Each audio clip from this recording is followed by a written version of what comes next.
Welcome back to another episode of Time Out with the Cali. This one, it's a little bit different. Today, I am on one what my live streaming right now. We're doing another episode of Time Out with the Cali. This time, we're doing on the live stream. Today, we're talking about the NFL Week One slate is now over. We're recapping the Sunday slate, also the Monday Night Football game, the Thursday Night Football, and the Friday game as well. Today we have also we're talking about the end of the show, the summer I turned pretty, me thinking about Sabrina Carpenter's new album, and yeah, that's pretty much it. We'll get into it right as we go. Today we're also in a different setup. Literally, we're in a different setup because I'm in college now. I'm at Rutgers University. RU rah rah go yes go Knights. Um, this is where different setup from now. We're at a little different studio. Don't have the microphone. Don't have the different camera. But we have some more lighting, of course. We're pretty much in the apartment dorm. So let's get right into it. Alrighty. So the NFL is officially back. Today we'll be talking about the Bills and Ravens thriller, the Dolphins disaster. My Eagles state of the union with the Eagles. And we're talking about some other games today. But first, I can't believe this game actually happened. It was a thriller. The Bills and the Ravens. Oh my goodness!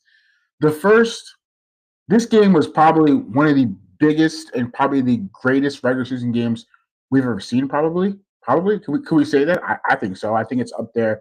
With the Chiefs Rams in 2018, the 50-point game.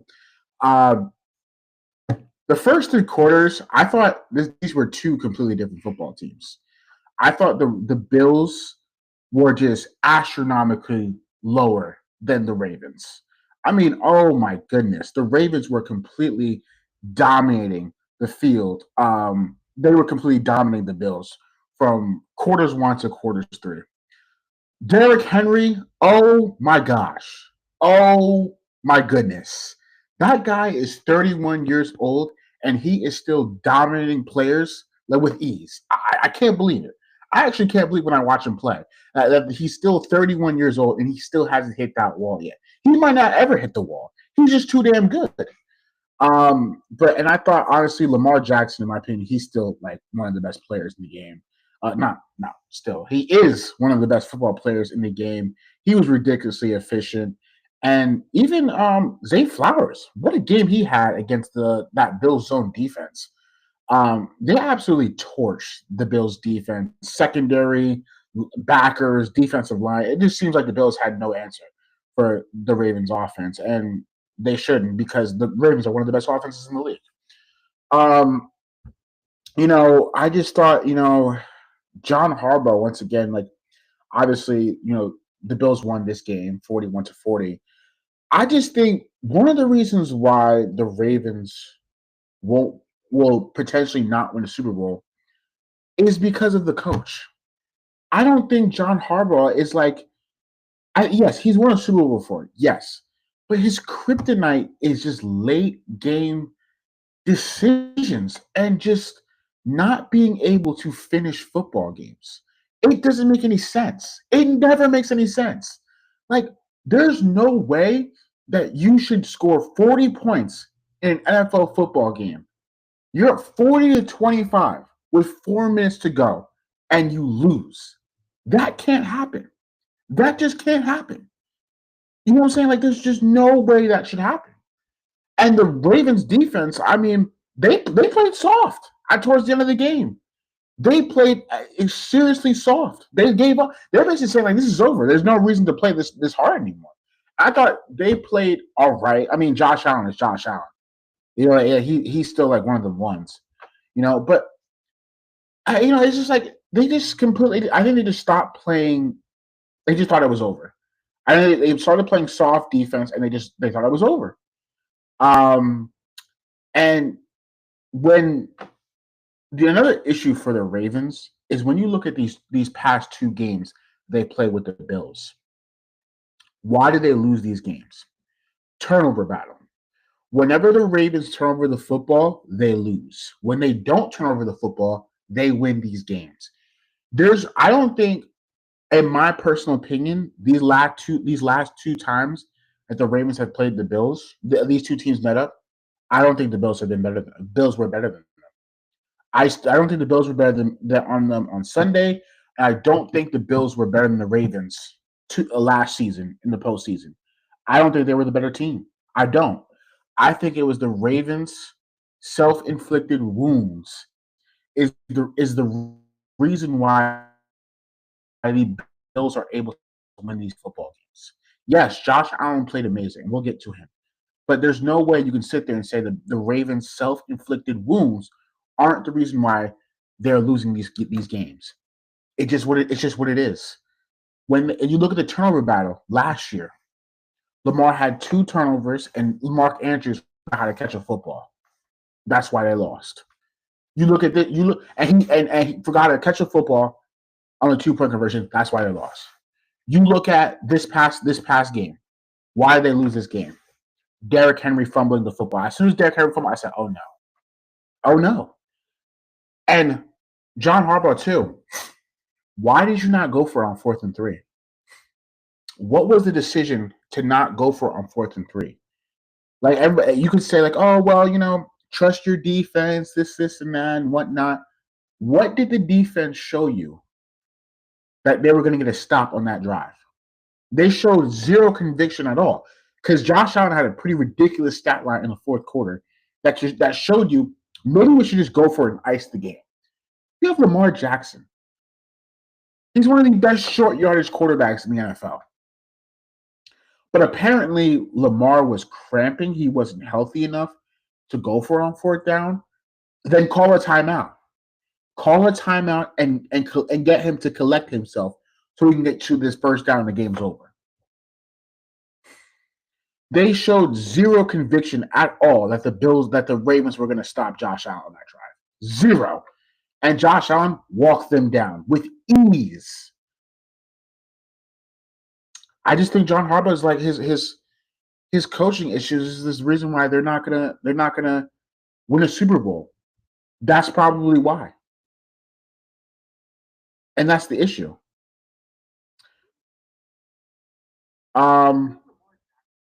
Josh Allen, oh my gosh, he went absolutely nuclear. In the 4th quarter, well, in the whole game, he had 400 yards and 4 touchdowns. But in the 4th quarter, oh my goodness, Josh Allen went 15 for 21, 251 passing yards, and 3 touchdowns in the 4th quarter alone. Oh my gosh. That stat line is like a regular quarterback stat line in one game. He had a quarterback's complete game stat line. He had a Brock Purdy stat line in 1 quarter. He had 251 passing yards and 15 completions and 3 touchdowns in 1 quarter. That is how on earth did he do that?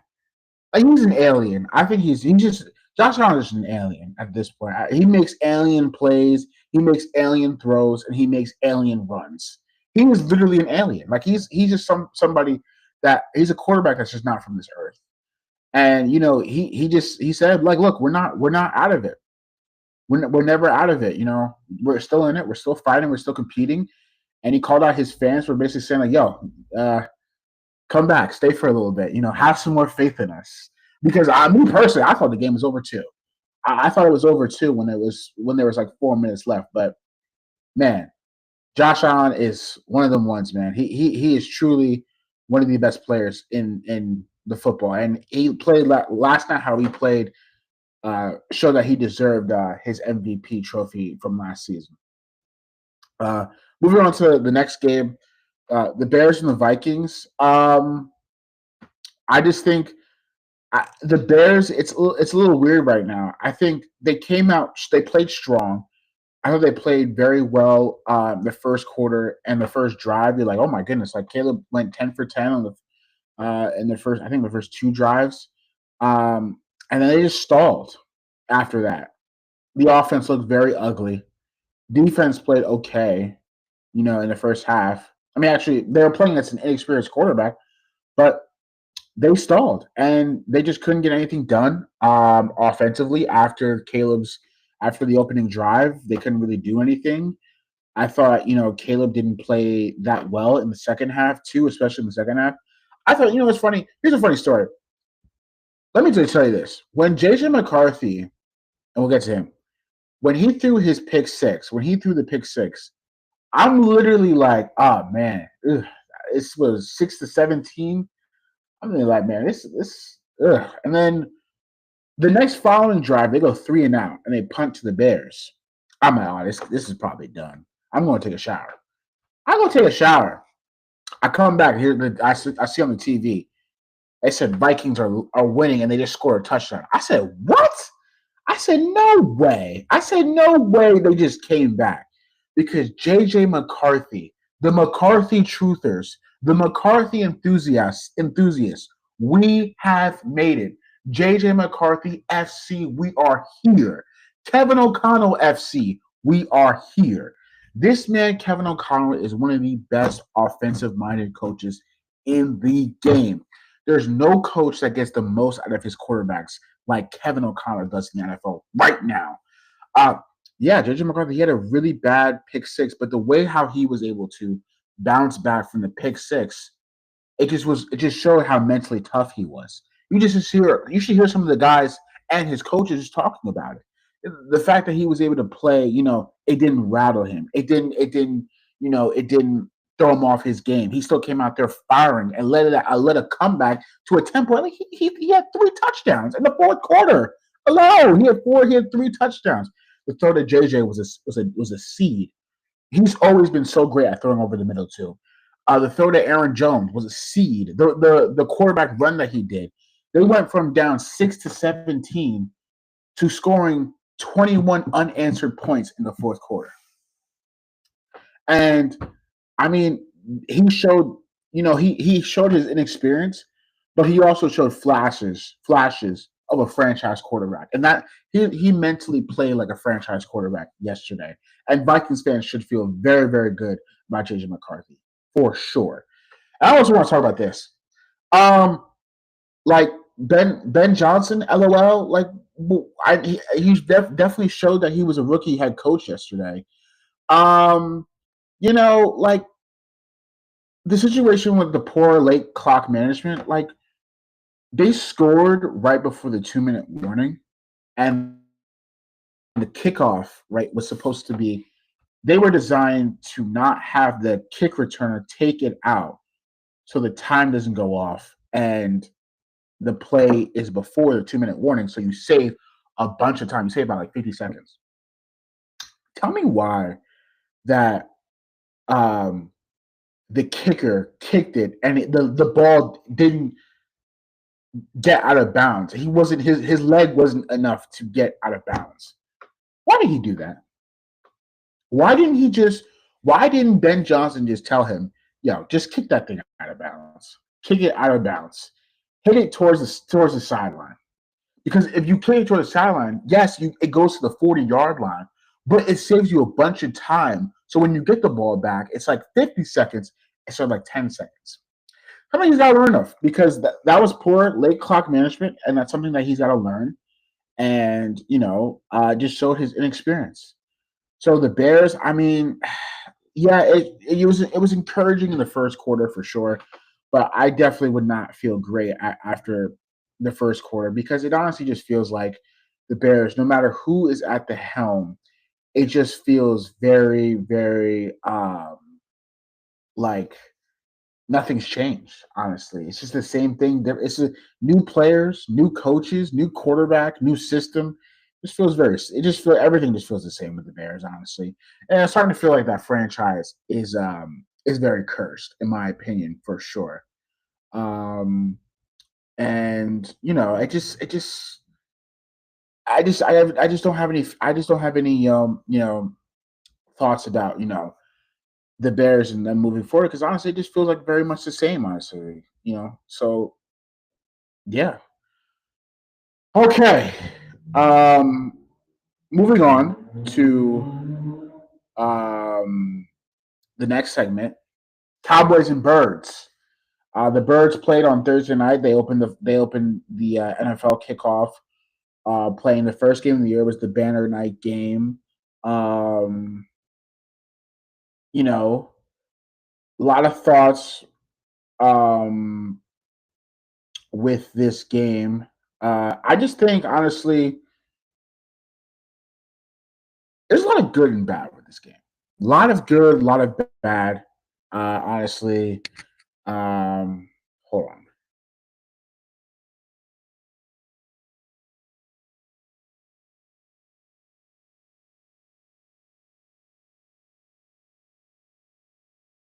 A lot of thoughts within this game.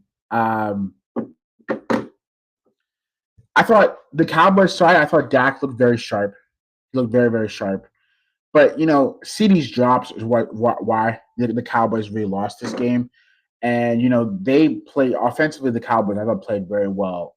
Right before the lightning delay, and his drops are kind of the reason why they lost this game, and the reason why they didn't have a chance to win this game. And it's rare because CD honestly played a good game against Adore Buffoon Jackson, um, and you know, and the Cowboys defense looked like Swiss cheese for the first three quarters until the lightning delay where they got to adjust and play a lot better, and they did. Well, let's move on to the Eagles State of Union. Oh my goodness. Jalen Carter, LOL, what are you doing? What the hell are you doing? There's no way in 2025 that you can get rage baited by Dak Prescott. I just can't believe that ever happened. The Spitgate happened, and I've never seen this in my NFL, in my fandom of the NFL and watching sports. I've never seen players spit at or spit on each other before an NFL football game. Never seen that. Never probably will see that again.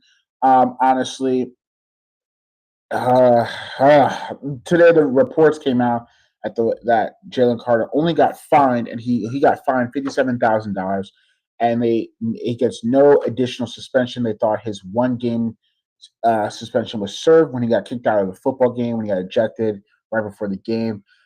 Watching this as an Eagles fan, I was so mad. I don't think I've ever been that mad at an NFL at an Eagles player since like, oh, man, it's been a while. Trying to think, who have I been that mad over? I mean, Carson Wentz in 2020 was disastrous. I just stopped caring after like he played awful. There's Byron Maxwell. He was terrible. Um, there's a couple, but Jalen Carter definitely got to like my top three level of that. Been mad over an Eagles player before, and I don't get me wrong, I love Jalen Carter. He's one of the best defensive players in the National Football League. Don't make no mistake about that. Um, it's just like, bro, you cannot in 2025 get rage baited by Dak Prescott. Can't happen. It just can't happen. And honestly, I think Dak should have gotten suspended. I think not suspended. I think he should have gotten fined too. I felt like him spitting at he can try and gaslight and BS us all he wants. We know what he was trying to do, rage bait and do all that nonsense because he just he spit towards the Eagles sideline, towards the Eagles huddle. Like he's gonna sit there and say, "Oh well, I wasn't trying to do anything like that. I would never. It's actually insulting that I would ever try and do that. I had to spit. I wasn't trying to spit on my offensive lineman, so I spit ahead. You spit ahead, and then you smiled and you looked at Jalen Carter while doing it. Don't piss on our legs and tell us that it's raining. Come on now. Come on now. Come on now. You knew exactly what you were doing. It worked successfully. You got the guy you were game planning against out of the game. Good for you. But I think you should have. I think you should have gotten fined too. Not as much as Jalen Carter, but at least like half a game check. I think that's what it should have been. But they didn't see it that way. I think that should have happened. I thought it was very disrespectful of Dak Prescott doing that. Like, could you imagine like um, Jalen Hurts walking into Cowboy Stadium right before the football game and he spits near the Cowboys defensive huddle? Like Jalen Hurts wouldn't do that. So I think it just speaks volumes the difference between Jalen Hurts and Dak Prescott in terms of their leadership and how much of a who player influential and whatnot. Because I wouldn't want to be teammates with Dak Prescott when he's doing stuff like that. It's just bush league. And honestly, Jalen Carter, yeah, I mean, initially seeing it before getting the full context of the story, I was mad. I was really mad. I was screaming like, "What the fuck are you doing?" For a really long time. I was like, "Bro, what? You can't be doing that. You're our most important player on the defense side of the ball. We need you out there." And it showed when he went out of the game how much we missed him because you know we needed him out there because when he didn't play, the pass rush was not as effective because Jordan Davis and Moro Drummer had to play like 87% of the snaps because Jalen Carter wasn't there, and the pass rush didn't look all that great in the first half when Jalen Carter didn't play, and he takes all the double teams. It just he needs to know that yes, understand like yeah, you gotta. It was disrespectful. I understand like why you did it, but in the same sense, you need to know better. How about this? How about play angry? Show your retaliation how you play on the field. Play angry. Go after that motherfucker's legs. I mean, not trying to hurt him, but just go after him and sack him. Go after him and play angry because when you play angry, that's how dangerous you are. Not trying to say go hurt him, but just dominate people. You know what I'm saying? So that's what you know I think that he should have done. And he needs to he'll learn from it. And it was good because he took accountability after the game. He said, "Look, it was wrong and it was a bad thing to do. I play for the fans, I play for my family, I play for my name, play for his organization." And he knew what he did was wrong. And that's good that he's taking accountability. And yeah, I don't really have much to say about that. Uh, Jalen Hurts, I thought Jalen Hurts was the best player on the field. Anybody else says anything otherwise, lying to themselves. A lot of people think that Jalen Hurts gets carried by this offense. Um, I think that's just wrong. He was the one that carried this Eagles team yesterday. He made very special plays with his legs. A lot of people are going to say, like, oh, well, he can't throw a downfield pass. He can't do this, can't do that. I thought actually after looking at the game, like the Cowboys were playing a very deep cover two and cover four defense. And they basically wanted to take away our deep shots and take away our passing game and force Jalen to make sport decisions, and it worked out. And when you do that, you leave the underneath game and you leave his rushing lanes. And the Cowboys don't have anybody to stop in the pass rush because they traded away Michael Parsons, by the way, and Jalen killed them with his legs. He destroyed them with his legs. He made all the right plays, all the right decisions. Made some great touchdown runs that he had, the first two, just take what's there. Hey, the lane's open, the lane is open. And he's the reason why we won the game. Went on 3rd and 3 when they motioned out Saquon. I don't know why the Cowboys didn't have a QB spy right there because everybody in the stadium watching it knew that Jalen Hurts was running it on 3rd and 3, and they chose not to do that. I thought he played a really good game. Whatever people on Twitter can say, whatever they want. I thought Jalen played an awesome game. He was the reason why we won this football game. I think though, we were just after the delay. We were moving the ball in the first 3 quarters. We were, but when it got to the lightning delay, we stalled, and we absolutely stalled. It just was like, oh my gosh, like it just when the Eagles stall on offense, they can stall on offense. It's like they get so predictable. Like they're going to be in pistol. When they're in pistol, they're running it. When they're in tight formation, they're going to run it, and it's going to look so ugly and sloppy. Like there could not be a football game, in my opinion, where AJ Brown has 1 target and 1 catch. That cannot happen. Kevin Patolo, let me help you to understand. I don't care if AJ Brown has 1 person guarding him, 2 people guarding him, 3, 4, 5, 6. I don't care if he has Jesus on him. Throw the damn football his way. Call a play for him to run a slant, in breaker, dig, hitch, something. Give him the football. He cannot go a game without what he cannot go a football game with just one target and one catch. I mean, granted, that catch he made was very clutch in the fourth quarter. Very, very clutch. But he could not go a football game without that. I think this game on Sunday against the Chiefs, I think he's gonna go off. Because remember, McDuffie's kryptonite and is AJ Brown. AJ Brown probably views Trent McDuffie as food. Food. Food. Because he's 5'11 guarding a 6'3 mammoth of a receiver. Yeah. If you know what AJ Brown gonna say to Trent McDuffie? If he dies, he dies. Because in the Super Bowl, Trent McDuffie couldn't guard AJ Brown. Couldn't. Not on Monday, Tuesday, Wednesday, Thursday, Friday, Saturday, and on Sunday. He couldn't guard him. And he still, I don't think it'll change the same thing. He will not be able to guard AJ Brown. I don't care. But the Eagles' offense has to be getting more consistent. I think a lot of people think that we're really good because of our offense. I personally think our offense stinks. Does anybody just feel the same way? I know we on paper, we have a God squad. We have Saquon, AJ, Devont Smitty, our offensive line, and Jalen. But does anybody think our scheme sucks? I think our scheme sucks. And that makes the offense just look so bad. I think our scheme just sucks. I wish that the Eagles were able to hire out of the building like they did last year with Kellen Moore.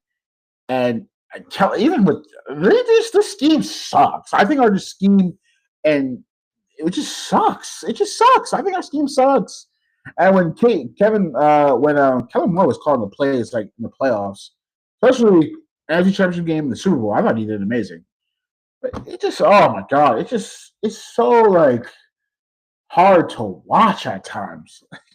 Greg Calcaterra blocking, oh Lord, it's so bad. It's so bad. I think our scheme just personally sucks. But maybe it's just week one. I mean, this is what the Eagles always do. The Eagles always play so mediocre in September, but they absolutely turn up in October and November and December. So maybe they just will do that. But maybe it can be very much like last year in 2023, where they were just coasting by games by winning games that they probably shouldn't have.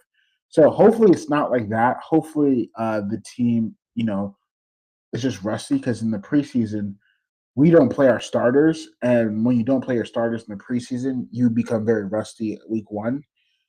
So maybe hopefully it's just that, hopefully, they have one of those figure it out type of months where they figure out the team, the identity, and then they go from there and they get hot. So I'm hoping that's what it is. Okay. Moving on to the next game, the Dolphins and the Colts. Mike McDaniel, Tua Tagovailoa, Chris Grier, you might be finished.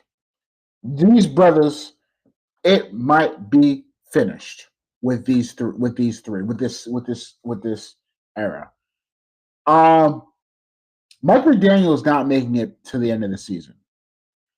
Tua, he's cooked, but he's so cooked that I don't even think that you can even get rid of him because of his contract is so large.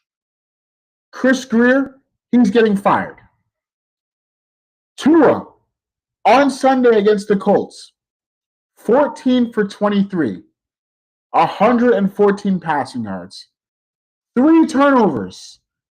And take a look at what he said after the game in his press conference. I want to share what he said because this was just absolutely just ridiculous. Look what he said. Lack of a lot of things today. I can speak more so on the offensive side as we're trying to get things started, get things rolling. That's just not how you start the game. Interception. We come back out the next drive, turn the ball over with a strip sack. Next drive, we just can't get anything going. So, how do you build off of that is what we're looking forward to. We don't want to overreact. We don't want to underreact to this. We want to make sure we get this right so that this never happens again. From your standpoint, why is it that when you do have turnovers, they happen in bunches? Do you think, is it you pressing, or? I wouldn't say I'm pressing. I would say it's part of the game. Like you obviously don't want to turn it over. I thought that was a wild comment that I turned the ball over in bunches. That's crazy. It just so happened that's what happened today. Like, it was what it was. We got to move forward from that. Can't make those same mistakes, and just move on from it. The first one, it seemed like I can't believe. I just can't believe that this guy is a franchise quarterback. I just can't. This man showed zero accountability in that press conference. He showed zero accountability. And it speaks volume to the culture that the Dolphins have right now, especially with Mike McDaniel, to where you played like trash against the Colts. You scored 8 points, and the other team scored 33 points. Your 3 turnovers were horrible. Horrible. Those picks that you threw were eggs.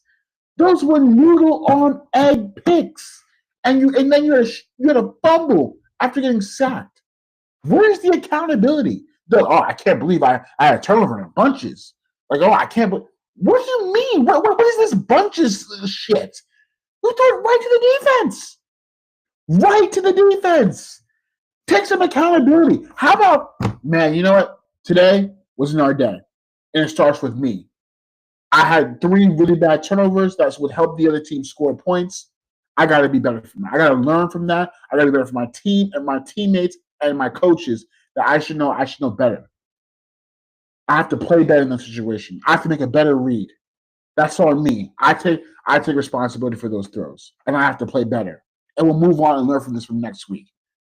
What is this nonsense with that press? Are you just you sound defensive for your play? Like 3 turnovers, 114 yards?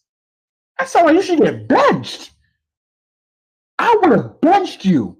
But lucky enough, you make $1 million that if we benched you, it would look bad. The Dolphins are finished. Mike McDaniel will not make it to the end of the season. Chris Grier will not make it to the end of the season. They're getting fired. And because you know what? It's their culture issue. They have poor leadership. Mike McDaniel does not know what he's doing. I'm not saying he doesn't know what he's doing, because Mike McDaniel knows what he's doing in terms of getting Tua to play very well, and he's an X's and O coach, right? Yeah, he's good. He's getting all that, but it comes down to being a leader of men and getting your guys to play tough. Because the Dolphins don't play tough; they play soft, and they have a bunch of they don't have any tough players in that team. Having Tyreek Hill and Jalen Waddle, it's just a bunch of small receivers.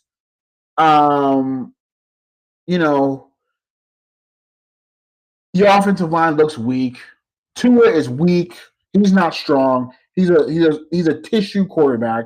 You have nobody on the defense that shows any of that toughness, none of that mentality.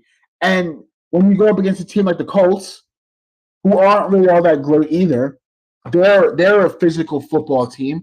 They have Jonathan Taylor running right through you. I have nobody to stop it because they play with no toughness, no nothing. It's cool when they play in the 70-degree, 80-degree Miami weather, but when they play in Kansas City, what happened? In the cold, in January, what happened? When they play in Buffalo, what happens? When they play in Baltimore, what happens? What happens? They don't play well. I don't think the Dolphins are finished. They're finished. The Lions and the Packers. This was an intriguing football game. This was an intriguing football game because the Packers look scary. Very, very scary football team. Oh my gosh. First of all, Jordan Love. I love Jordan Love's arm talent. I think he has one of the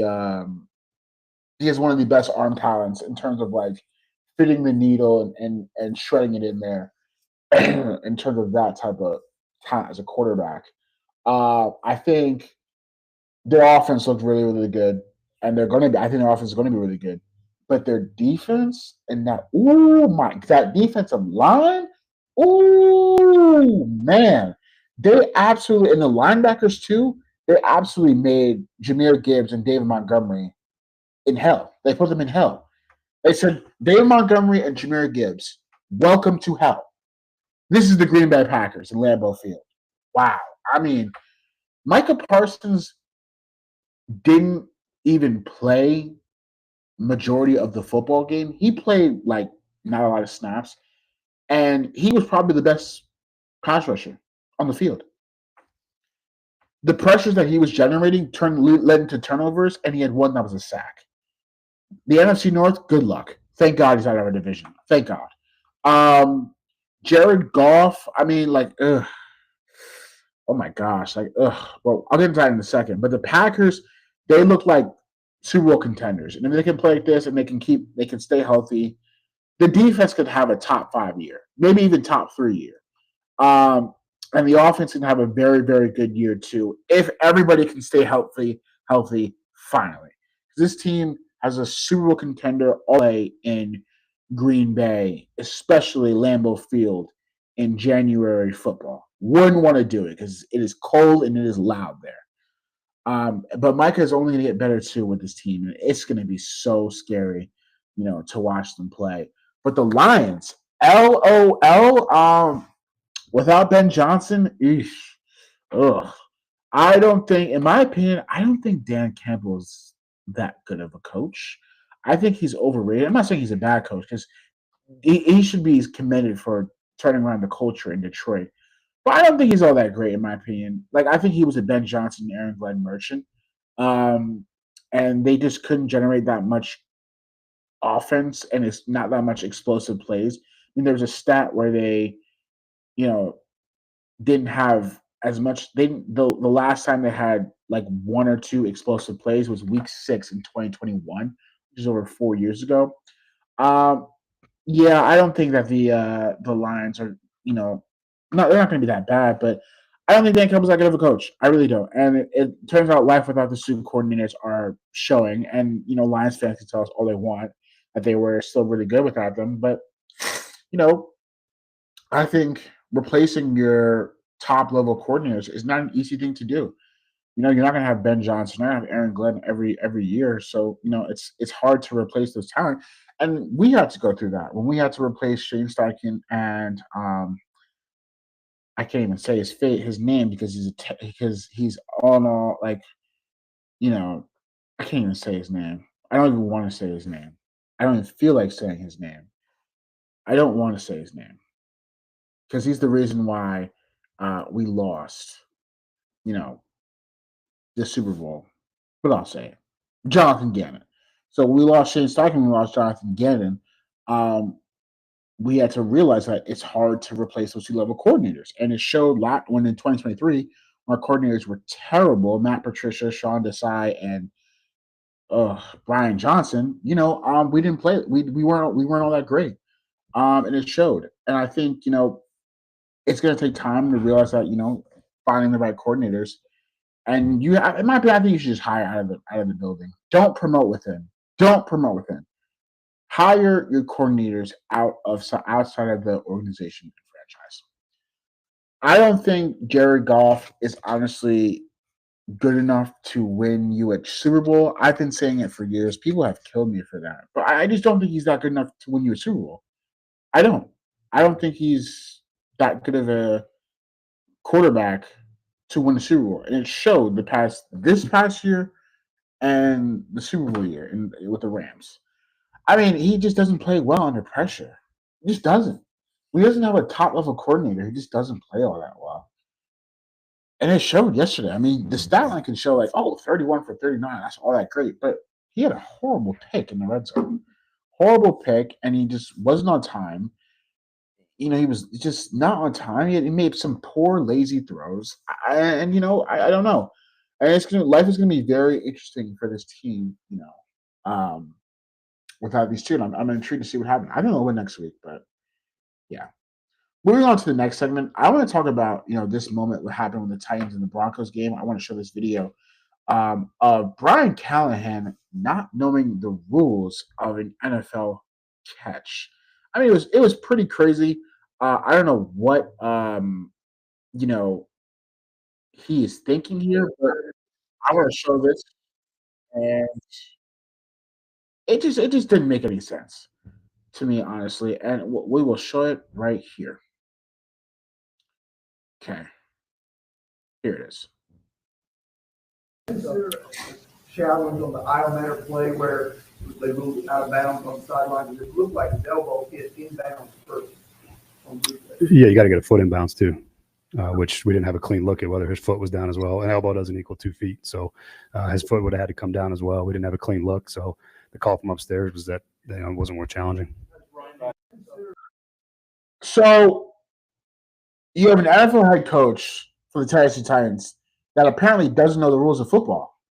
Does he not know that an elbow on the ground of a catch inbounds equals 2 feet? I mean, later he owned up to it and he took accountability of saying that he probably should have challenged it. But I don't know. Like, what are you doing? Like, why are you employed? Why is he employed? Somebody please tell me why he's employed. It didn't make any sense. But anyways, he's a mess. He should have gotten fired last off season.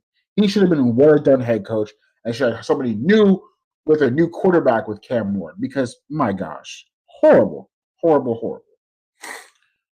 The Chiefs and the Chargers played on Friday night in Brazil.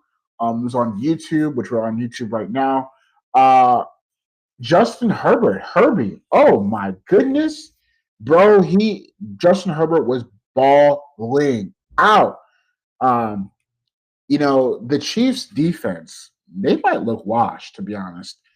Their defensive line couldn't generate any pressure, and especially on the fourth down play when not fourth down, the third and 14, when is the game to try and ice the game. Chris Jones didn't go outside and continue with his contain. He went inside. Justin Herbert said, "Okay, thank you. I'll just run because nobody else is here on the other side of the field," and he ran for 15 yards and ended the game. Justin Herbert absolutely balled out. I've been saying it. He's a top. I think I'm top 7, but I could put him at 6. I want to put him at 5 or 6 because I think he played like that on Friday night. Outplayed Mahomes in that offense. He played very, very well.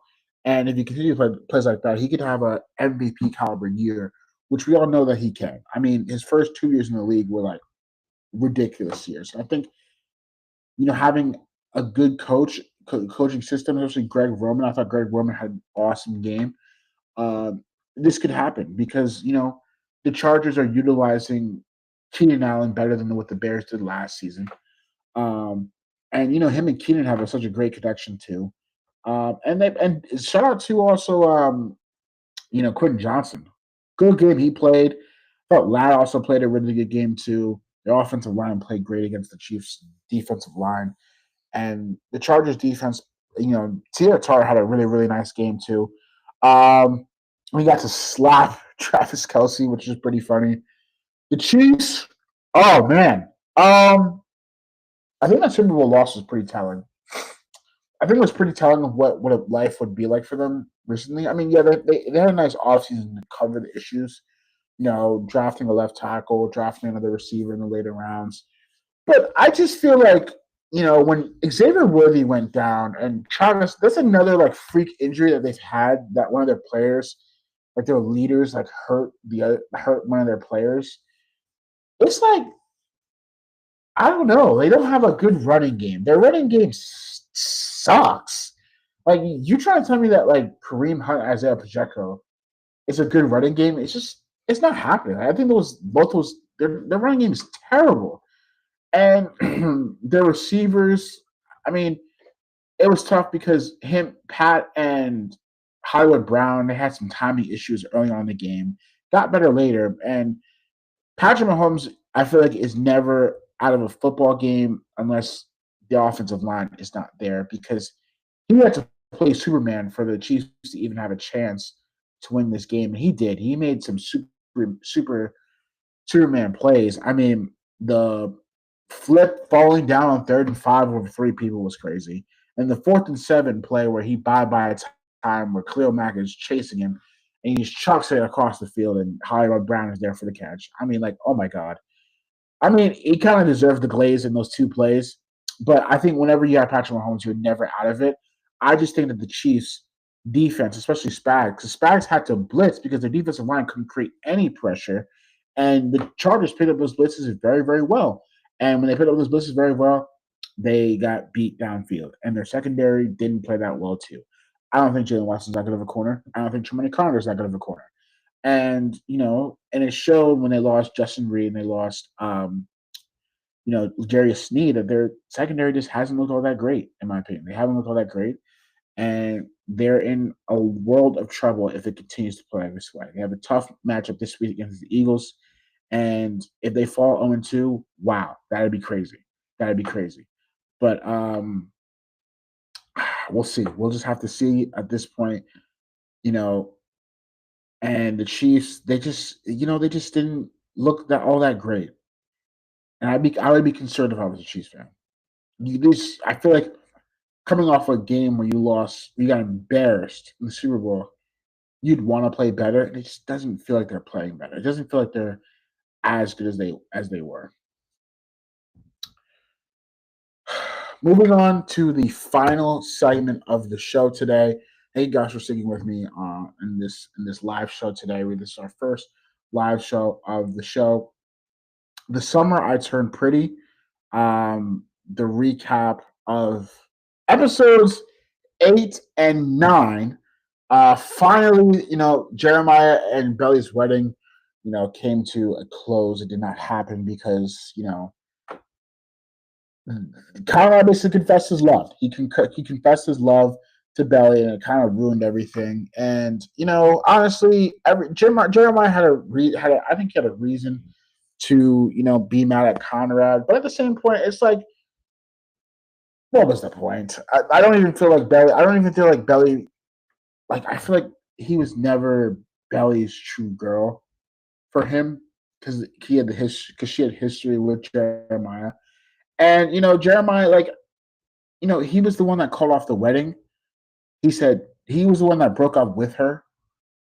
So I don't know why in episode 9 that he was acting so upset and he was wanting Belly back. He's like, oh, I want Belly back. It's still enough time. We still be together. Like, dude, you were the one that broke up with her. You were the one that broke up with her. And don't get me wrong here. Like him acting so petty and so childish and so egotistical and so oh my gosh, what is the word? I'm forgetting the word. Passive aggressive towards Conrad when they were in the house. Conrad's trying to help this boy because he just basically ruined his wedding.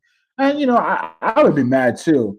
But I just feel like he's always trying to one up his brother. It's always about competition. It never was really about him loving Belly. It just really felt like competition. And honestly, Jeremiah's a bit of a narcissist. He is. He's a bit of a narcissist. I'm honestly glad that Steven found out finally that Jeremiah cheated on her with some girl, Lacey Barone, and his reaction was so cool. I think I could pull up the reaction right here. I thought it was such a great reaction. Him finding out about Jeremiah because it's just like that. I think Jeremiah is just such a narcissist. He is.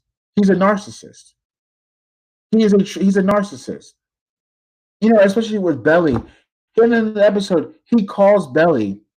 Well, I think Belly called him, and she's all like, like, Jared, what are we doing? Like, they're calling it like checking on each other and whatnot. And Jeremiah's like, Belly, please come back home and please. And Belly's like, I don't know if I can, Jeremiah. I don't think I need to figure out myself. He's like, okay, don't ever call me back. Like, dude, you were the one that called her. You were the one that called her. You were the one that was begging for her to come back. And now she says no, and you don't. This dude is like, there's something wrong with this dude. There's something wrong with this dude. And Conrad just felt like, in my opinion, I think Conrad just felt like a punching bag the last 2 episodes. It was everybody. It was Steven. It was Taylor. It was Belly. It was Jeremiah. It was everybody. It was coming after Conrad. Conrad, man, I'm hoping that he just ends up like going back to California and getting himself his own girl at this point. But we want the storyline to continue. We're all Team Conrad at this point. I also feel like Steven and Taylor's plot, it feels forced, and it's just dragging like the pace of the show. Like, we all thought Steven was going to be with Denise. I was actually pushing for that. And they teased us for about 3-4 episodes, only for it to be so anticlimactic, and only for the writers to go back to the Steven and Taylor plot. Like, all right, if you were just going to have them come together, then why don't you just do it in the beginning of the season? Don't have this little. I thought that plot sucked. And Belly going off to Paris and having her half the episode trying to find her bag after it was stolen, that was useless too. This whole Paris storyline, it feels so useless and not connected with the plot. Because what is she doing out there? And everything, and all the dramas back and happen in Cousins and whatnot. But the last 2 episodes are coming tomorrow, and the finale of the show is next week. So we shall see. Hopefully, Belly and Conrad get together, and that is it. Thank you guys for watching another episode of Time Out with Micali. I thought this is another great episode. This is our first live show that we've done today. The full episode is coming out with all the edits, and the shorts are coming out soon. Thank you guys for sticking with me for another great episode.